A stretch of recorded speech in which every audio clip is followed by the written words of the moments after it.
What's up guys, it's Tom here and welcome to a brand new Liverpool news video where we will talk about the devastating news revealed by Mo Salah's agent himself that Salah will miss about a month with that hamstring injury that he sustained at the Africa Cup of Nations. Egypt qualified to the knockout stages in dramatic fashion, we will talk about that later, but the first diagnosis was that he could miss 1.5 to 2 weeks. Now this diagnosis is more serious than first thought. Those were the words of Mo Salah's agent, and he said that Salah will begin an intensive rehabilitation program with Liverpool's medical team because the Egypt national team at the Africa Cup of Nations don't have anywhere near access to the medical facilities that Liverpool have access to in their own training ground. So it makes more sense for Salah to continue his rehabilitation and his recovery program in Liverpool because he has the best facilities, the best care, the best experts there, and then he can come back earlier than if he just tried to recover from his injury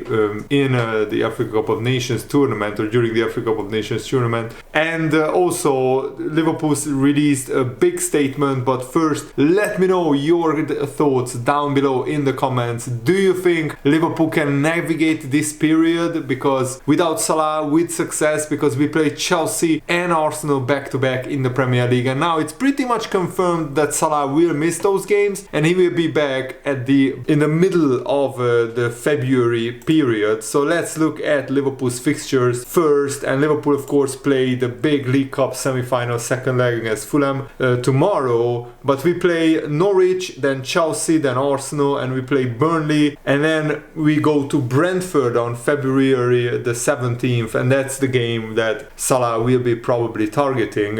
And I desperately wanted Salah to be available at least for the Arsenal-Liverpool game. I think that's Liverpool's hardest fixture. Of course the Chelsea game is pretty tough, Fulham away in the League Cup is pretty tough as well, but without Salah Liverpool should be winning those games, but Arsenal away, you know, it's going to be very very hard without Salah, with our best goal scorer. And Liverpool's statement said that Mo Salah will return to the AXA training center tomorrow on Wednesday to begin the rehabilitation program with Liverpool's medical team on this hamstring muscle injury that he sustained with Egypt. The injury, which is worse than first feared, forced Salah off in the first half against Ghana, and there was an agreement reached with the Egypt FA for Salah to undergo treatment in Liverpool. Salah will immediately begin work with the club's medical staff, giving him the best chance to return to compete at the Africa Cup of Nations if Egypt make the final. I think Salah could be back before the final game, which is in the middle of February. But let's talk about how Egypt dramatically qualified to the knockout stages, because Egypt thought they scored the winner in extra time against Cape Verde where they were leading 2-1. There was a VAR check, the goal was given, Salah was celebrating in the stands, and then a heartbreak for Egypt because Cape Verde equalized in the 98th minute, and a lot of people thought Egypt was going out, but Mozambique did an amazing comeback against Ghana. I think the host nation, Mozambique, were trailing 2-0 going into extra time, and they scored 2 goals in 3 minutes. In the 91st minute a penalty, and in the 94th minute a corner headed goal sent Egypt through in second place, and Ghana with 2 points in third place probably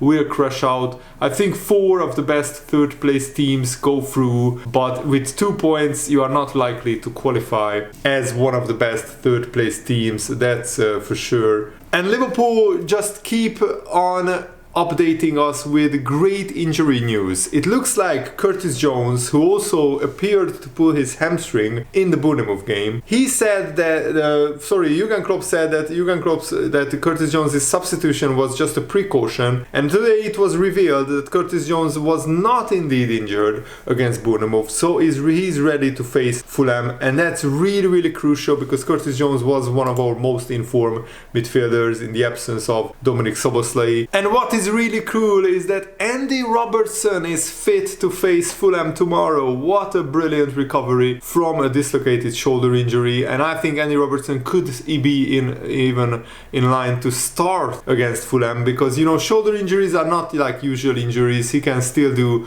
a lot of work with his legs, with his body, just not his shoulder. So Liverpool's assistant Pep Yinders said in his pre-match press conference that Robertson had his meeting with the surgeon to make sure that everything is right to go into full contact, and Robertson got the all clear. So he did a lot of work and a really good rehab throughout the last period. So he is fit in terms of sports science. Now he has to get fit with proper team training, but Robertson is back in team training. That's now 13 weeks after surgery, so he got the clearance to train fully with the team. So that's really, really cool. He's only trained once, so he's pushing himself in the squad, which is nice because he's one of our captains, so that's really important. The medical team said it's a coaching decision to play him or not, so he's in the squad, that's what we know, and he could be even starting. Probably Joe Gomez or Conor Bradley, probably one of them need a rest, so maybe Robertson plays like 60 minutes and then he gets substituted if he gets a little bit tired, which could be understandable, missing like 3 months through an injury. And Joe Gomez recently gave a brilliant interview on the We Are Liverpool podcast, which is the own podcast of Liverpool Football Club. I'm sure that you already know about that. And he said, I score in training. I got some goals in training. I don't know, it's weird because obviously 8 years, it's never been that apparent. And now suddenly, even Jurgen Klopp is giving me a bit about not scoring a goal. He said he would give my wife some money if I scored. that's proper hilarious and proper weird. I think the biggest thing is like Pete Krawietz. I'm never really up for corners, so obviously that plays a role. I would have a little bit more of a chance maybe from scoring from corners if I went up for corners, but I don't know, it's weird. It's almost a comical situation that Joe Gomez has been the longest serving player at Liverpool, 8 years, and he hasn't scored a goal yet. It's almost comical. I almost have to play on it. I don't know how I can live up to the goal, no matter what the goal is. Even the lads are giving me a bit of stick about it. School team, you couldn't stop me. I was up front literally, and then you get pushed back. I did get a few hat-tricks for the school team, that's for sure. That is proper brilliant to hear. Absolutely fantastic. So yeah, Joe Gomez, sooner or later he will score a goal for Liverpool because he's getting closer and closer, and him playing on the left wing with the left back position, he has been getting forward a lot and getting some shots, and he has been pretty unlucky not to score yet because some of his shots were really, really dangerous. And David Lynch also delved deep into Liverpool's transfer strategy. David Lynch emphasized Liverpool's seeming reluctance to invest in a new defensive midfielder, a new proper number 6, highlighting the club's confidence in its existing midfield options. So we really trust Alexis McAllister or Wataruendo in those roles, and we also have Bajcetic and Thiago who could play in that role as well, but they are both injured at the same time. David Lynch pointed out the impressive performances of Alexis McAllister in the defensive midfield role. He argued that McAllister, who was often criticized for not being a natural number 6, demonstrated how good he can be in his role. For me, well, not just for me, I don't believe a 6 will be on the shopping list, even in the summer transfer window for Liverpool. I think Liverpool think they have solved that issue. They think what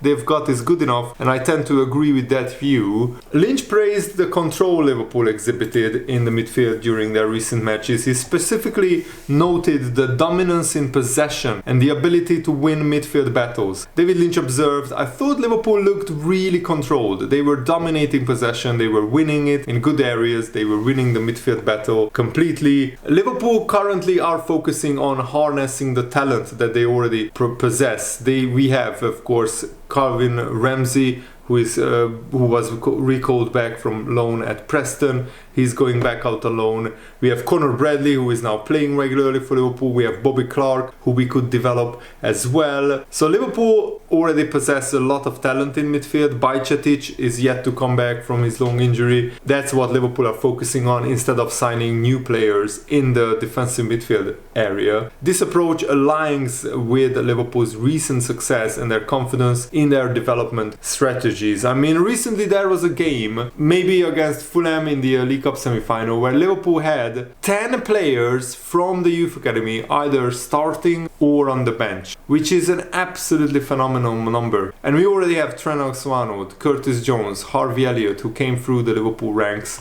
playing regularly, and now Conor Bradley joins. So in theory there is a future where Liverpool could field 5 or 6 players from the youth academy who are playing Premier League football regularly, and that is absolutely brilliant, because I love that Liverpool are also saving a lot of money doing that, and also it has a direct connection, a direct link, the fan base, the city, linked to the football club. We don't want to see a club become like Chelsea, where they sell off their youth academy players just because it looks better on the balance sheets. And yeah, the fans lose that connection to the football team. And it was always about developing young players at Liverpool.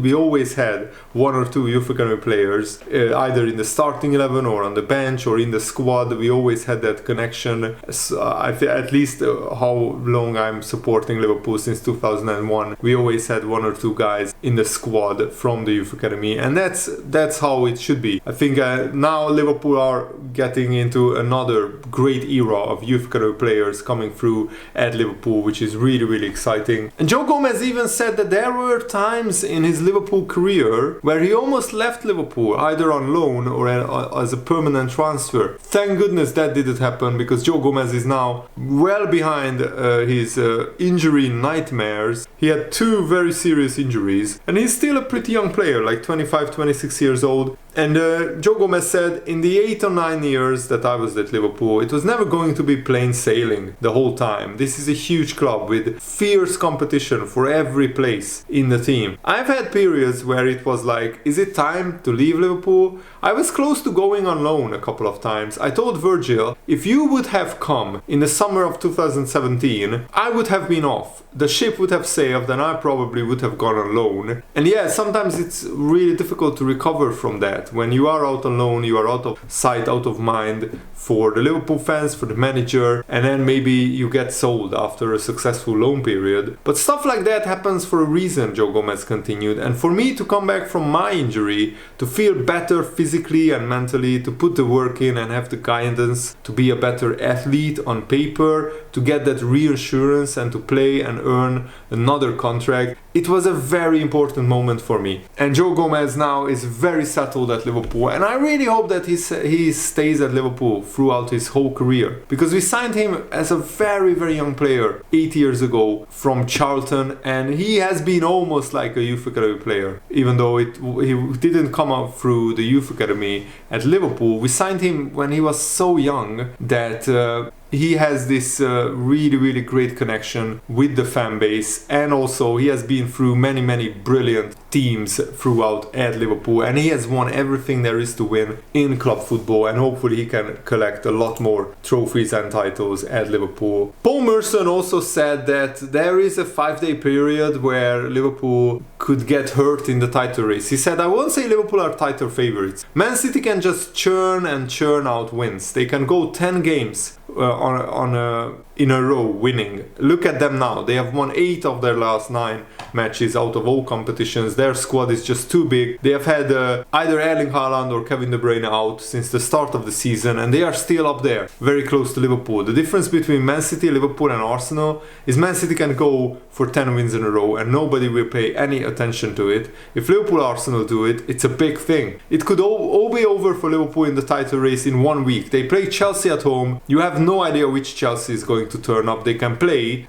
Chelsea, so that's a hard game. And then they go Arsenal away. And if it goes like the way the FA Cup game went, then Arsenal will win that game. But before you know it, it's all over for Liverpool. I mean, maybe if we lose back-to-back to Chelsea and Arsenal, I don't think it would be over for Liverpool. But then we would have to absolutely beat Man City at Anfield. And I think if we want to win the title, we have to beat Man City at Anfield anyway. I really, really hope that even without Salah, Liverpool Liverpool will keep this great momentum going. Hopefully Jota and Darwin Núñez stay fit and keep banging the goals and assists in Salah's absence. And then when Salah comes back, hopefully we navigated this period. I think if we got 4 points out of the Chelsea and Arsenal game, I would be happy with that. I would much prefer if we beat Arsenal, but yeah, 6 points would be absolute dreamland. If we beat Chelsea and get to draw against Arsenal, that's fine. But that's the problem. If Man City win all of their games, they will be level on points with Liverpool, even if we just get one draw. So yeah, Liverpool have to try and win every game. And now we have a really, really good squad because a lot of injured players are coming back. Tsimikas is like 2 weeks away. Trent Alexander-Arnold and Dominik Szoboszlai is close to back in training. They will be back for the weekend game in the FA Cup. So that's very encouraging as well. So come on Liverpool, let's beat Fulham tomorrow or just get a draw and get through to the League Cup final. Thanks for watching guys, hope you enjoyed this. Have a nice day. See you later. Goodbye.